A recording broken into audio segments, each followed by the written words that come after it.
Aujourd'hui, les miroirs plans. La première chose qu'on va faire aujourd'hui, c'est de mettre des termes sur certains composants. Alors, si un rayon lumineux se déplace et frappe un miroir, souvent on va représenter le miroir avec ce symbole-là. Un rayon frappe le miroir, il va rebondir.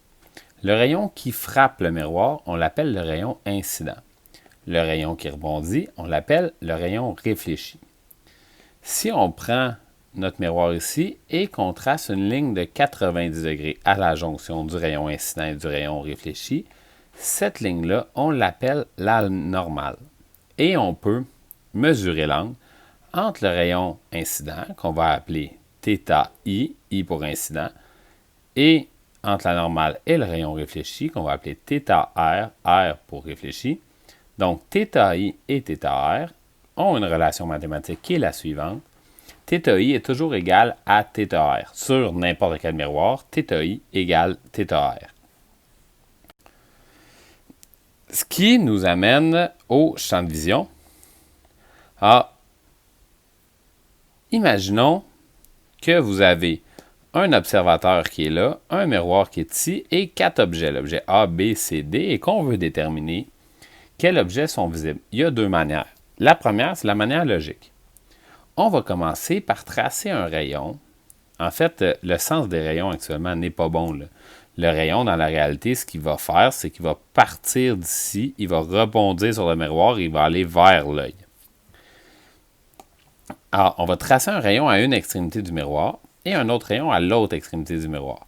On ne trace rien entre les deux parce qu'évidemment, il va y avoir des rayons qui vont partir et qui vont rebondir n'importe où entre les deux. C'est juste important de savoir c'est quels les deux extrêmes.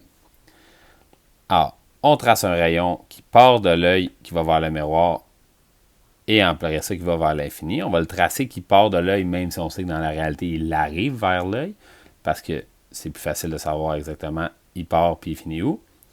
On va mesurer θi, et on va faire θi égale θr pour savoir il va où après.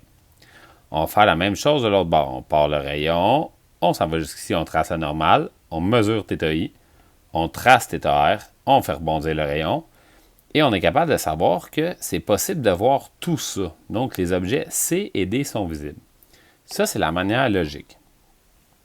Il y a la deuxième manière aussi, qui est la manière facile.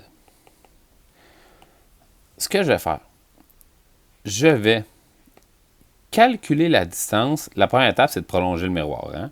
Je continue, je trace une ligne imaginaire ici. Je calcule la distance parfaitement à 90 degrés entre l'œil et le prolongement du miroir et je ramène cette distance-là de l'autre bord parfaitement à 90 degrés. Et ensuite, j'imagine que le miroir, c'est comme une fenêtre. Donc, tous les rayons qui partent d'ici, qui frappent le début de la fenêtre et tous les rayons qui partent de là, qui partent la fin de la fenêtre. Et je peux calculer le champ de vision. Pourquoi ça marche? Ben parce que si je trace la normale ici, j'ai θi et θr, ben ces deux angles-là, celui-là et celui-là, sont alternes internes, donc sont identiques. Donc cet angle-là et cet angle-là sont pareils. Je suis capable d'arriver à cette logique-là.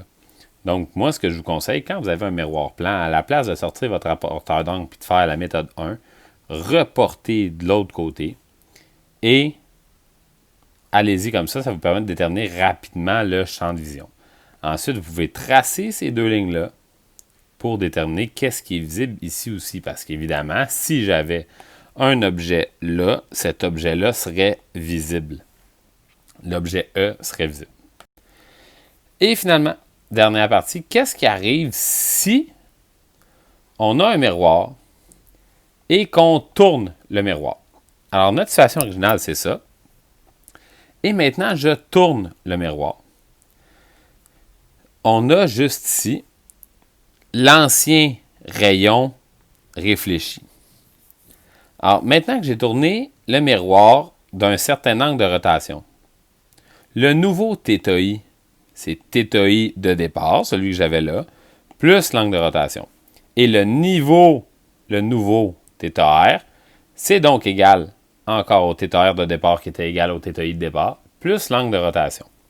Ça veut donc dire que à chaque fois que je tourne le miroir d'1 degré,